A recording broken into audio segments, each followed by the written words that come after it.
attends.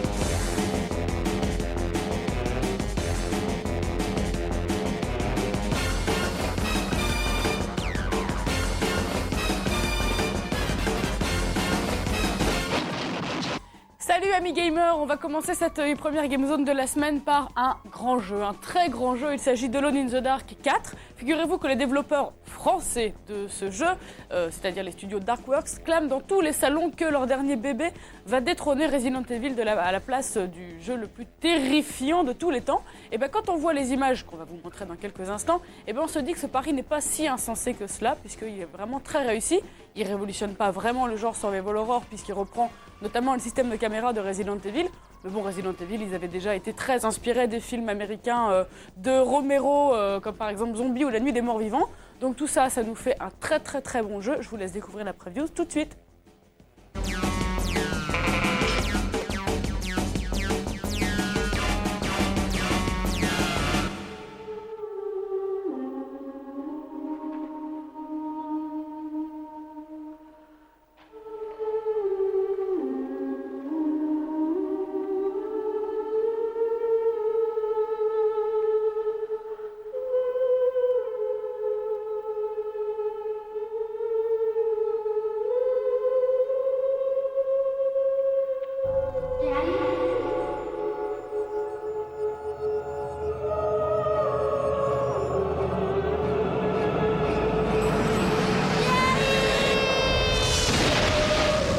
Cedric? Aline? Wake up. What? Oh, sorry. My best friend died because of those tablets. He was killed on Shadow Island. And I swear I'm gonna find whoever did it. I'm very sorry. Elle, c'est Aline Cedric. Professor Morton's reputation. He's a scientist, a great researcher. Et lui, c'est Edward Carnby. Ce sont les deux héros au destin parallèle d'un des jeux les plus attendus de cette bonne vieille PS1. Vieux de déjà 10 ans, le premier Alone in the Dark avait initié sur PC une série destinée à marquer l'histoire des jeux vidéo. Sans elle, les Resident Evil et consorts n'auraient pas vu la nuit. Un banc donc à son génial géniteur, le Frenchie Frédéric Reynal, paix à son homme. Juste au retour des choses, les Frenchies de Darkworks sont en train de nous pondre un survival horror qui marche avec un bel affront sur les plates-bandes défrichées par les Biohazard. Soit deux personnages jouables d'entrée comme dans Resident Evil 2, des caméras précalculées comme dans toute la série des Biohazard, et des héros en 3D temps réel qui auront à affronter des bestioles qu'on jurerait tout droit issues d'une nouvelle de H.P. Lovecraft. Si vous saupoudrez cette aventure d'une pleine louchée d'énigmes tortueuses, vous aurez compris que ce quatrième Alone in the Dark n'a pas inventé la poudre.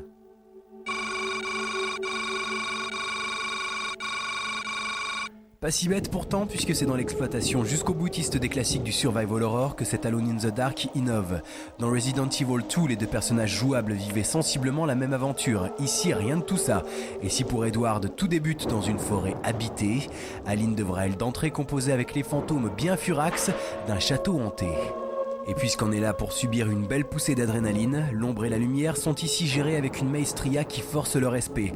Loin de relever du gadget, la torche dont disposent les héros s'intègre véritablement dans l'action. Non contente de dévoiler certains éléments importants du décor, elle sert également à repousser certains monstres sensibles à la lumière.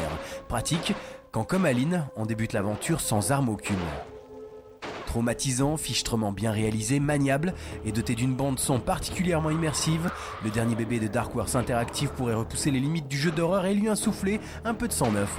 La boucle serait bouclée, ce ne serait que justice. Voilà, donc là vous venez voir la version PlayStation, mais sachez que ce jeu sort deuxième quinzaine du mois de mai sur toutes les plateformes, ce qui est suffisamment rare pour le signaler. Et puis je vous rappelle aussi que le 25, c'est-à-dire après-demain, il y a une journée spéciale Alone in the Dark 4 sur Game One. Voilà, alors on va continuer maintenant avec un petit jeu de foot. Ça fait un moment qu'Infogrames essaye de sortir un jeu de foot capable de s'imposer face à des ISS ou à des FIFA. sans grand succès pour le moment, mais il retente le coup cette fois-ci avec UEFA Challenge. C'est Alex Nassar qui s'est tapé le test comme tous les jeux de foot, et on regarde s'ils ont marqué des points ou pas cette fois-ci.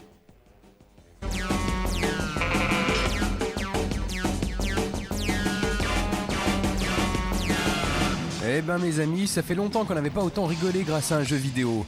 Lorsque UEFA Challenge a débarqué à la rédac, nous étions comme d'hab en train de jouer à ISS. Le travail étant plus important que tout, nous avons lâché notre cher jeu pour s'atteler au test du dernier bébé d'Infogrames. Et puis alors on a découvert ce que vous avez sous les yeux en ce moment. Un jeu moche, totalement injouable et au gameplay proprement insignifiant. C'est bien simple, tout le monde y est allé de sa petite vanne en s'essayant à cet ersatz de jeu de foot. Rodolphe, notre cher rédac chef, a commencé les hostilités avec un « Eh les mecs, vous êtes durs, c'est quand même pas si mal pour un jeu Super Nintendo !» Et là, tout est dit. Passons sur les autres petites phrases assassines du genre « C'est trop naze, même sur Game Boy y a mieux », etc., etc. UEFA Challenge est super pourri, c'est un fait. Voyons voir en détail le pourquoi de cette nullité affligeante. Tout d'abord, les graphismes. Vous avez déjà vu osciller ? Les footeux sont trop mal modélisés, les pixels sont omniprésents et la définition de l'image rappelle les plus belles heures, enfin les plus mauvaises heures plutôt, de la Mega Drive. Non, il n'a pas trouvé de destinataire. Bien contrôlé. Côté stade, le constat n'est guère plus flatteur. Impossible de savoir si on joue au Parc des Princes, à San Siro ou à Santiago Bernabéu. Pourtant, on s'y connaît en stade de foot. Le public est représenté par une ignoble texture plaquée sur un polygone géant, faisant plus penser à une bouillie de pixels qu'à une meute de supporters survoltés. Le pompon, c'est le gameplay. Les joueurs sont incontrôlables, l'animation foireuse à souhait et les réactions de la balle totalement fantaisistes. Pour couronner le tout, sachez que le niveau de difficulté est super élevé et que les gardiens sont quasiment imbattables. Y a pas à dire, on a bel et bien affaire à une méga giga super enterra daube. Il s'est bien appliqué. La bande son ne relève pas le niveau, bien au contraire, les bruitages sont insignifiants et les chants des supporters totalement inaudibles. Même les voix digites ne sont pas super et pourtant, on sent que messieurs Matou et Bernard y ont mis du cœur. Il s'y connaît Bernard en foot ? C'était pas le basket lui plutôt ? Bien fait, bien joué, quelle maîtrise du ballon. Ouais. Dernier détail pas très important mais super énervant, les temps de chargement. On a le temps de s'endormir entre deux parties et c'est véritablement une honte pour un jeu tournant sur une machine seulement vieille de 6 ans. Seul point positif, les modes de jeu. Disposant de la licence officielle de l'UEFA, les programmeurs se sont lâchés en intégrant un max de compètes, les vrais clubs, toutes les nations du vieux continent. Évidemment, on est encore loin de la base de données d'un FIFA et oui, licence UEFA oblige, les formations sud-américaines sont absentes dans le jeu d'Infogrames.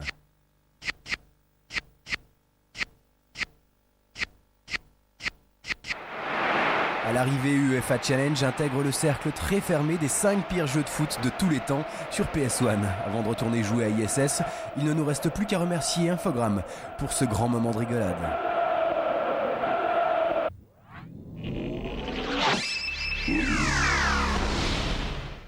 Voilà, avec le logo qui va bien à la fin. Alors, on continue avec un jeu sur PC. Alors, si vous connaissez Clive Barker, le grand maître de l'horreur à qui l'on doit notamment Hellraiser ou Cabal, si je vous dis que ce monsieur, il s'oriente désormais dans le monde merveilleux des jeux vidéo et qu'il nous sort un petit jeu qui s'appelle Clive Barker Undying, vous imaginez un peu à quel genre de jeu on va avoir affaire. C'est un jeu dans un univers inspiré de Lovecraft avec plein de créatures maléfiques. C'est un Quake-like avec un petit côté aventure, c'est très très bien et on regarde le test de Jean-Michel.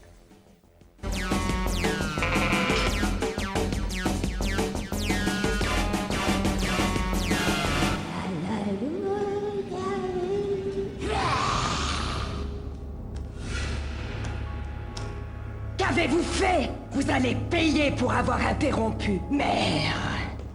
Lisbeth, mais qu'êtes-vous devenue ? Pourquoi harcelez-vous votre famille ? Je sais ce que je suis. Je veux me venger. J'ai été trompé par Jeremiah et va mourir pour finir ce qu'il a commencé. Vous avez réveillé le passé et vous ne savez plus comment l'arrêter. Je vais vous briser les os et vous jeter en pâture à mes animaux. Sale intrus, je vais vous détruire. Dans Undying, vous incarnez Patrick Galloway, un chasseur de démons et de loups-garous, un spécialiste du surnaturel qui va essayer d'aider son ami Jeremiah Covenant, victime d'une terrible malédiction. L'histoire débute dans les années 20, après un long voyage à travers le monde pour élucider des événements surnaturels. De retour chez vous, vous découvrez une lettre de votre meilleur ami qui vous demande de venir d'urgence à son secours. Une fois sur place dans le château familial, vous êtes assailli par une multitude de créatures ectoplasmiques plus redoutables les unes que les autres. Même si Undying est un Quake-like, il ne s'adresse pas à tous ceux qui veulent exploser du monstre à la pelle sans réfléchir. C'est avant tout un jeu d'aventure-action qui vous plonge dans un univers baroque effrayant. Votre périlleuse aventure va vous entraîner dans 5 quêtes différentes, plus mystérieuses et angoissantes les unes que les autres. Après votre interminable exploration de l'immense manoir de la famille Covenant, vos péripéties vous emmèneront dans un monastère en ruine, puis dans Oneros, la cité des âmes perdues où de nombreuses surprises vous attendent. Allez, j'en dis pas plus et je vous laisse découvrir tout ça par vous-même. Côté gameplay, la prise en main est assez facile, les touches de direction et d'action sont paramétrables et sont les mêmes que dans un Doom-like classique.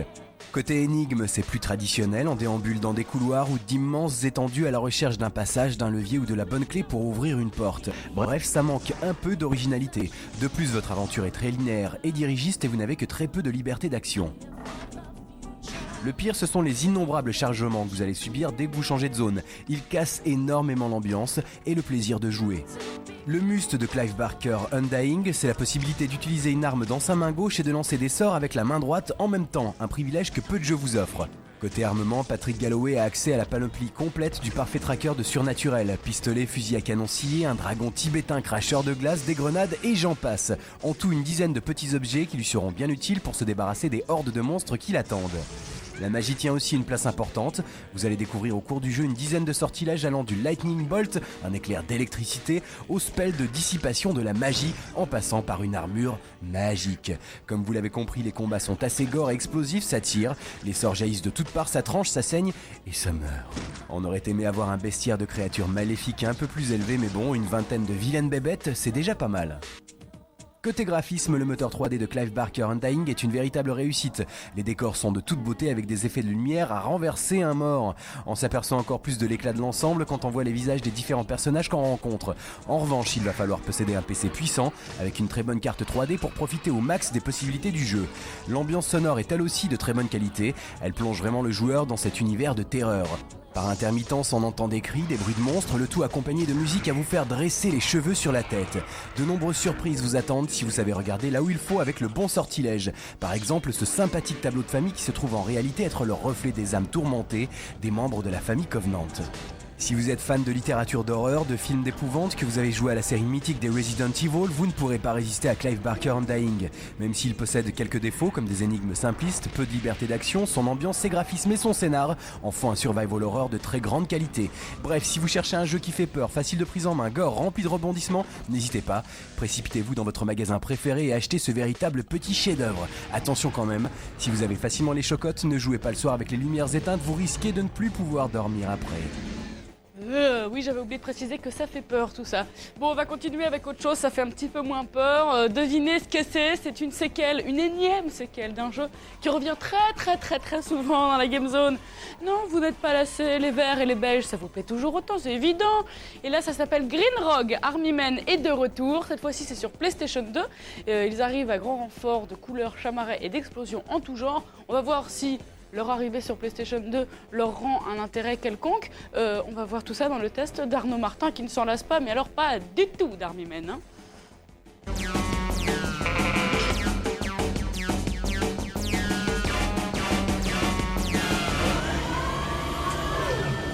Eh ben dis donc mes cochons, celui-là on l'attendait et pourtant le résultat n'est pas très convaincant. Il ne s'agit pas d'un jeu dont le niveau technologique ou bien l'univers est totalement novateur, il s'agit tout simplement de la version PS2 de la fameuse série Army Men, déjà bien représentée sur PS1 et PC. C'est un peu comme les Teenage Movies aux USA, si le premier marche un peu, on sort moult suites qui ne sont pas forcément de plus en plus réussies. Vous avez compris la comparaison ? Pas mal, hein ? On doit être à presque 10 softs estampillés du label Army Men, pourtant apparemment, les bons vieux petits soldats de plastique n'ont pas pu réinvestir les bacs à sable de nos chères petites têtes blondes, rousses ou noires. Comme la mode est aux nouvelles plateformes, il fallait bien que 3DO le développeur s'adapte à la nouvelle console Sony, mais la supériorité technique de l'engin se rapporte-t-elle sur le produit ? Mystère. Allez, ne crachons pas dans la soupe, dès le premier coup d'œil on voit la PS2 Touch, les graphismes sont plus beaux, plus léchés et l'animation est beaucoup plus fluide. D'ailleurs, comme vous avez pu le voir, rien que les images cinématiques, qui comme toujours abondent dans cette série, sont superbes. La compagnie Bravo, qui regroupe une joyeuse bande de spécialistes de la guerre en plastique, à savoir un démineur et différents spécialistes, celui des explosifs, un expert des mortiers ou encore un pro des bazookas, tout ça commandé par Sarge. Dans ce nouvel épisode, on se concentre sur un seul héros, en fait une sorte de clone de toute la compagnie rassemblée dans un unique corps, c'est le soldat Omega.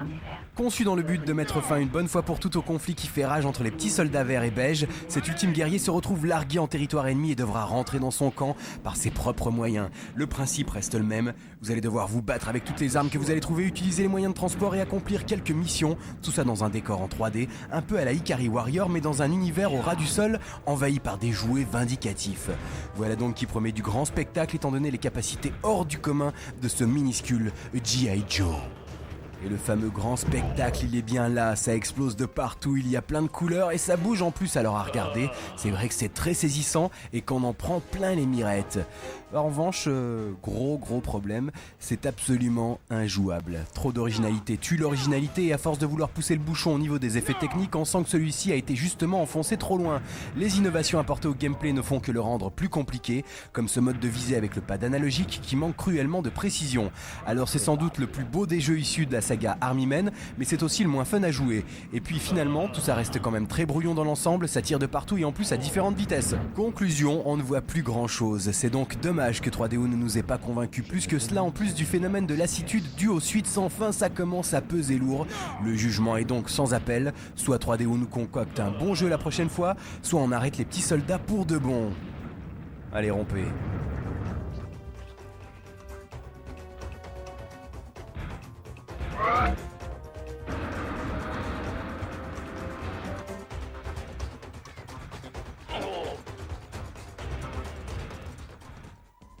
Soldats, préparez vos pactages et rendez-vous après la pub pour l'inspection des chambrées.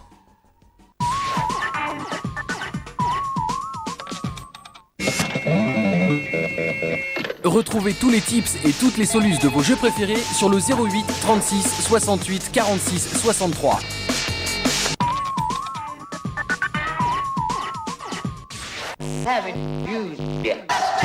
GameOne.net, c'est toute l'info de la chaîne des jeux vidéo. Dans la rubrique émissions, retrouvez le détail de tous les programmes, les contenus, les horaires de diffusion et surtout les émissions en reel vidéo. Découvrez également chaque semaine les temps forts de l'antenne. Et si vous voulez en savoir encore plus sur la chaîne, visitez les coulisses pour mieux nous connaître, nous écrire et même nous espionner. GameOne.net, c'est le site web des jeux vidéo. Bon, et ben voilà, vous avez bien fait de patienter parce que tout de suite maintenant, c'est les news avec Monsieur Alex.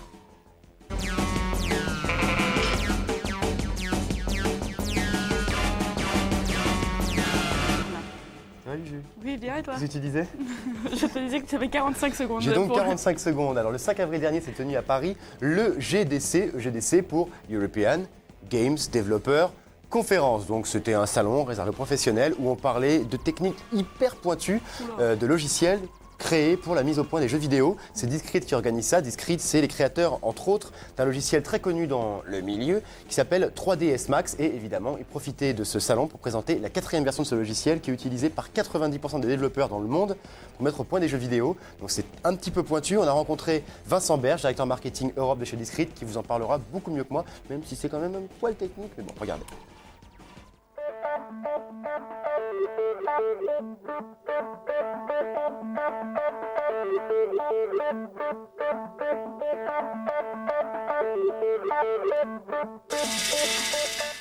Discrete est un éditeur de logiciels et de solutions pour essentiellement 4 marchés, que sont le broadcast, la post-production, le jeu vidéo et le web. Alors nos outils que l'on développe permettent de créer le contenu essentiellement pour tous ces 4 marchés. Le dernier né de nos logiciels sur cette gamme de produits, c'est Combustion, qui fait un malheur aujourd'hui dans ce monde-là, qui est la possibilité de faire les effets qu'on fait sur Gladiator, mais sur un PC maintenant ou même sur un Mac.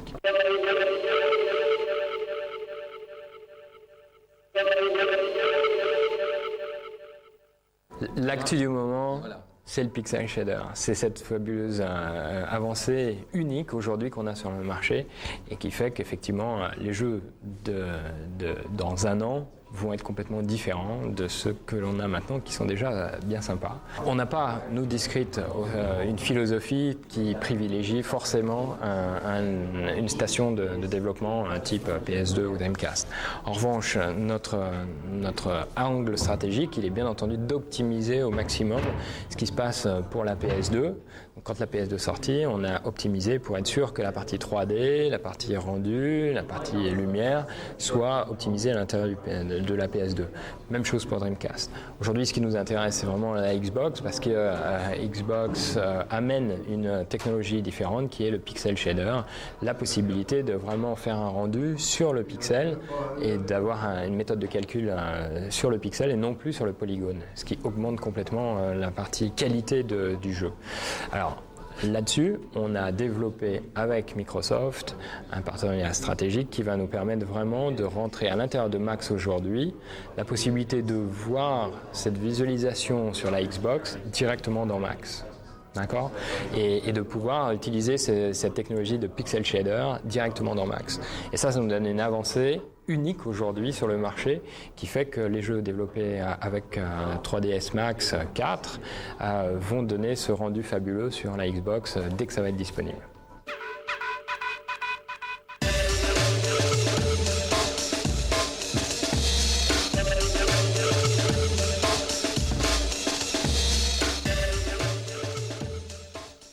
GMax, c'est une base autour de 3ds Max 4 qui permet en fait de manière simplifiée, qui permet à la personne qui va jouer aux jeux vidéo de pouvoir changer son décor, d'accord, à travers un petit bout de Max qu'il va pouvoir downloader à travers le web.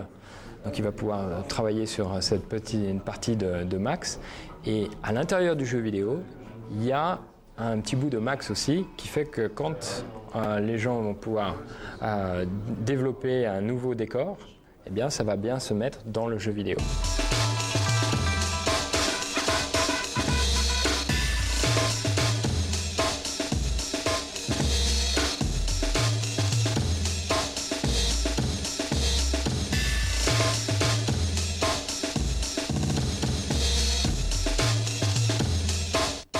Ça, c'est une nouvelle approche que l'on a et qui vient à la base des jeux vidéo qui nous disaient « Oui, mais mon jeu vidéo, à partir du moment où les gens ont fini tous les tableaux, eh ben, en fait, ils le jettent et ils en achètent un autre. Et moi, j'aimerais bien pouvoir garder la possibilité d'avoir ce joueur et qui joue un peu plus longtemps avec mon jeu. Donc, je garde le moteur et je lui mets la possibilité de mettre d'autres niveaux et d'autres modélisations. Voilà, donc, c'est hyper compliqué, comme vous l'avez compris, c'est pas des logiciels pour n'importe qui, mais dans un futur proche, il se peut qu'avec la technologie 3ds Max, vous puissiez carrément modifier les environnements de vos jeux, c'est-à-dire par exemple, vous prenez un jeu de voiture, un jeu où vous courez dans Monaco, au lieu que ce soit Monaco autour, vous pourrez, si jamais il y a le petit plugin 3ds Max intégré dans le jeu, vous pourrez peut-être intégrer les décors de votre salon, de votre ville, n'importe quoi, donc modifier vous-même le jeu. Donc pour l'instant, c'est réservé à la crème des programmeurs, ce genre de truc. Peut-être un jour vous pourrez le faire vous-même, on ne sait pas. En tout cas, c'est passionnant, c'est vraiment passionnant. On sera tous des développeurs géniaux. On passe à Red Faction qui est enfin terminé. C'est Volition qui fait ça actuellement, un studio américain. Il avait été retardé ce dernier temps pour des raisons techniques tout simplement. Le jeu est totalement terminé, il sortira le 22 mai aux États-Unis. En Europe, ce sera un poil plus tard, c'est une version PS2. La version PC sortira en juin prochain aux États-Unis et encore plus tard en Europe. Et on a reçu le tout dernier trailer de Red Faction qui est juste magnifique. Regardez, c'est vraiment super beau.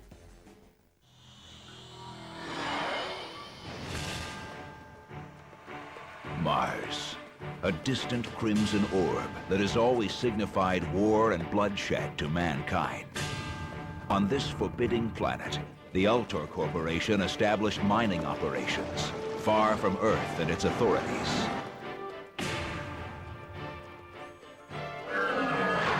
Lured with promises of riches and a quick return to an easy life on Earth, miners soon learned the reality is very different. Violence, aggression, and a mysterious plague. But not all are willing to endure this living hell. An underground resistance is forming. All it needs is a spark.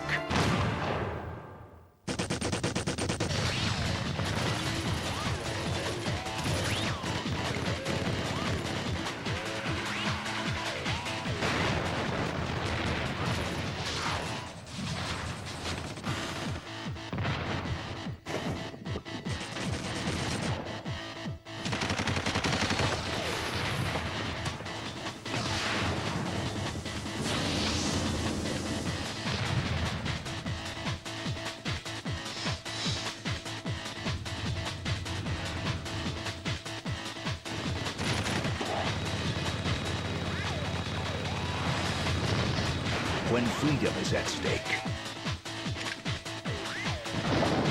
survival is not enough.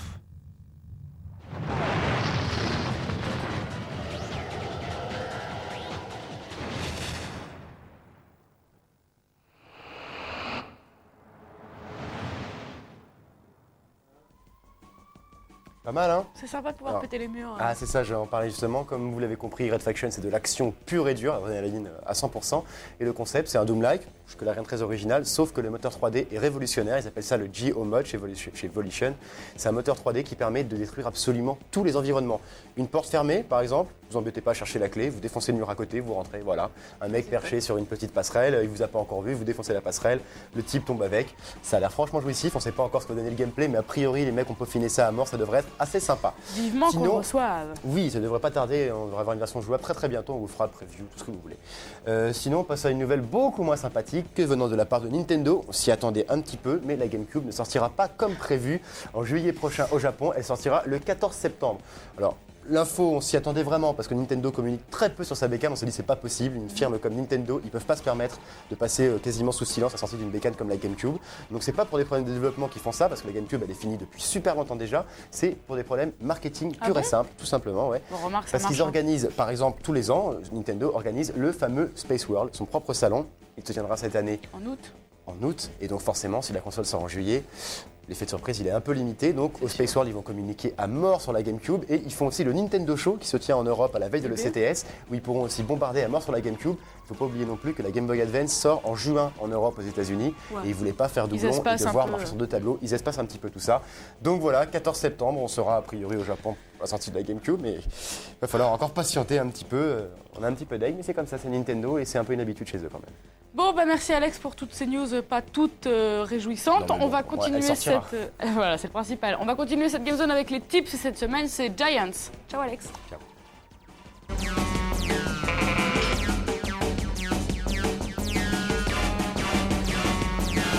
Si vous êtes aussi malchanceux que les héros de Giants, ce splendide jeu PC sorti récemment chez votre charcutier préféré, les tips de cette semaine vont vous être particulièrement utiles. À force de courir dans tous les sens pour échapper à vos nombreux poursuivants, vous avez réussi à vous perdre. Tapez Y ou T pour faire apparaître la fenêtre de dialogue et entrez le code MAPSHOWITALL afin de découvrir la carte du niveau dans son ensemble.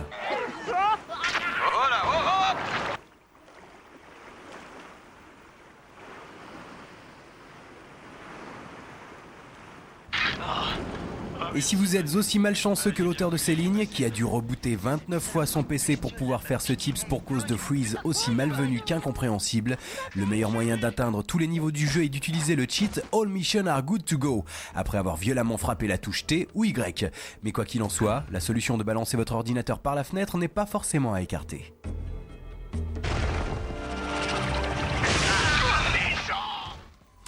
Voilà, maintenant c'est le courrier, très très court le courrier.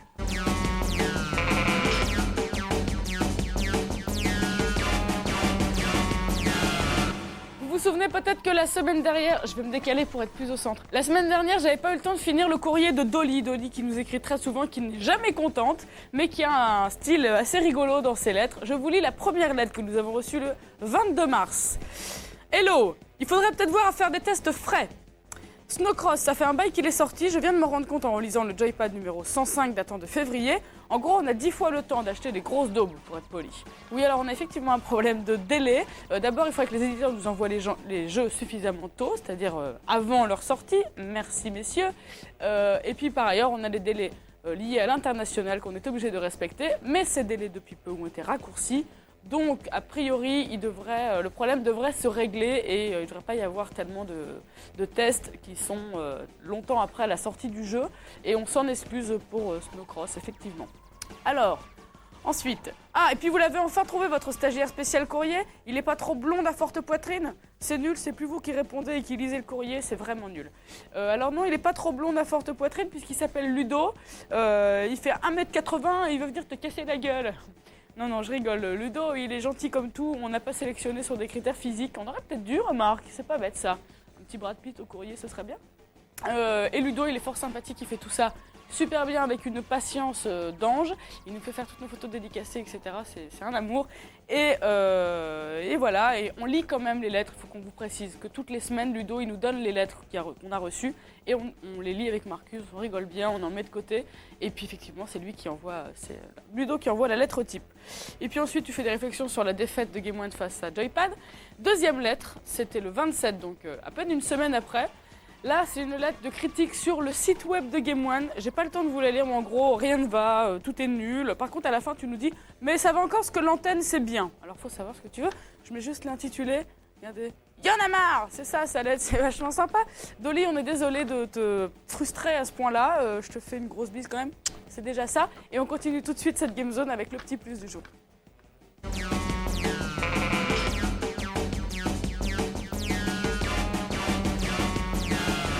Alors aujourd'hui, le petit plus comme tous les lundis, c'est GameOne.net. Sur GameOne.net, il y a un nouveau système, un module qui vous permet de voter pour les articles disponibles sur notre site internet. Alors on va voir des images tout de suite qui vous montrent comment on se rend sur ces modules. Vous voyez, alors vous cliquez sur n'importe quel article, en gros, voilà, où on a pris un truc sur la Game Zone. Vous cliquez sur En savoir plus, et là il y a l'article normal, c'est Lenny Nadia, tiens, par exemple. Et puis tout en bas de l'article, il y a ce module de vote qui vous permet de donner une note de 1 à 5 à l'article en question.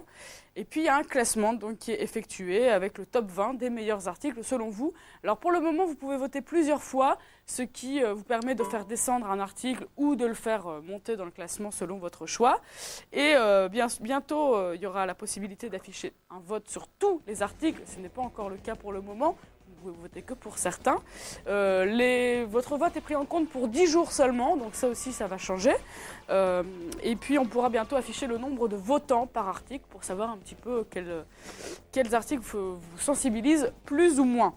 Voilà, donc si vous avez des suggestions à faire sur ce module de vote, allez sur les forums de GameOne.net et puis faites-nous part de vos avis à ce sujet. Ensuite, deuxième nouveauté sur GameOne.net, dans la rubrique émissions, qui va s'afficher maintenant en image, vous cliquez et là il y a sur la colonne de droite, il y a une nouveauté, c'est les horaires.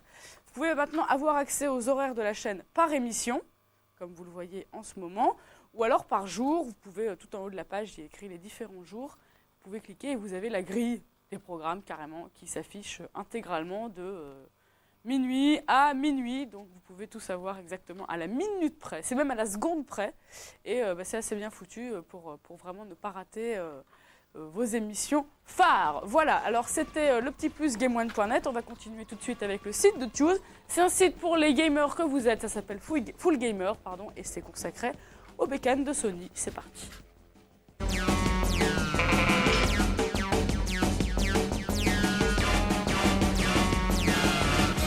Salut à tous et bienvenue sur le net. Aujourd'hui, nous allons surfer sur un site de jeu qui se lance sur le réseau et qui compte déjà pas mal de visiteurs habitués. Il s'agit de Full Gamers, un webzine spécialisé en PlayStation et PS2. Et si on en parle aujourd'hui, c'est grâce au sympathique mail que nous a envoyé Natacha, la webmastrice de Full Gamers. Vous allez le voir, l'interface est à la hauteur des bons sites spécialisés. Quant au contenu, à vous de voir, mais croyez-moi, il est de qualité, pointu, bon esprit et convivial.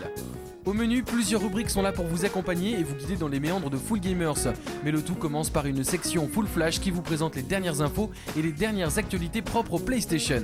Ensuite, direction les astuces. Là, vous retrouverez tous les petits coups de main et conseils pour finir un jeu sans problème et sans encombre. Cette section manque d'images, mais vu qu'elle ne manque pas de code, les paumés, les losers et les Marcus en herbe y trouveront leur compte. Les habitués du paddle, en mal de sensations nouvelles, iront plutôt dans la partie Previews qui décortique pour vous les futurs titres à sortir sur PlayStation et PS2. Et là, quelques images viendront égayer les articles mis en ligne par une équipe de choc. Du côté des tests, tout le monde sera conquis par une liste qui reprend les meilleurs titres pour les consoles de Sony. Hit après hit, voici la liste parfaite des softs à se procurer pour de bonnes séances de jeu à la casa. Et enfin, pour les plus flemmards d'entre vous qui ne veulent pas s'acharner sur les premiers obstacles offerts par les jeux, il y a une section Solus qui vous permettra de finir les softs avec une facilité déconcertante. Ici, posséder une imprimante s'avère essentiel, mais quand on triche, forcément on ne compte pas. Mais la visite de Full Gamers ne s'arrête pas là, puisque vous trouverez ici encore quelques rubriques, notamment celle des sorties à venir. Pour les impatients et les curieux, cette liste vous donnera les titres et les dates officielles des prochains jeux à sortir, toujours en attente. Et enfin, il y a également sur ce site quelques forums de discussion, il y en a 3 pour le moment, et ils vous permettront de rentrer en contact avec d'autres joueurs. Et justement, en parlant de rencontres, sachez que si vous vous inscrivez gratuitement à Full Gamers, vous aurez la possibilité d'accéder à toute une autre partie du site qui recense et regroupe pour vous des profils de joueurs à travers la France, ainsi que des petites annonces, bref, encore plus de rencontres. Sur ce, ciao et see you online sur le web de Game One. Voilà, c'est la fin de cette Game Zone et là je m'adresse à vous qui aimez les séries et particulièrement la Japanimation. Figurez-vous que ce soir, donc lundi 23, c'est la première Nuit Nadia sur Game One. Des Nuits Nadia, il y en aura 4 lundis d'affilée, donc c'est aujourd'hui le 23, la semaine prochaine le 30, puis le 7 mai et le 14 mai. Ça commence à 20h40 et pendant ces 4 nuits, vous verrez à chaque fois 10 épisodes de Nadia avec des petits plateaux au début et à la fin avec Alex Pilote, Jean-Pat et Cyril Alex Pilote et Cyril se sont occupés de remasteriser les épisodes. Ils vous expliqueront tout ça. C'est ce soir à 20h40 pour la première. Je vous embrasse tous très très fort. Je vous retrouve jeudi. Ciao!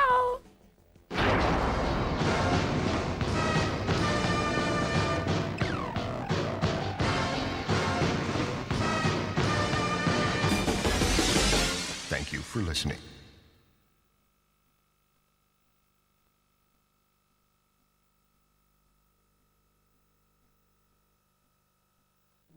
La Game Zone, c'est lundi, mardi, jeudi et vendredi à 18h35. En attendant la prochaine émission, retrouvez le meilleur du jeu vidéo sur GameOne.net.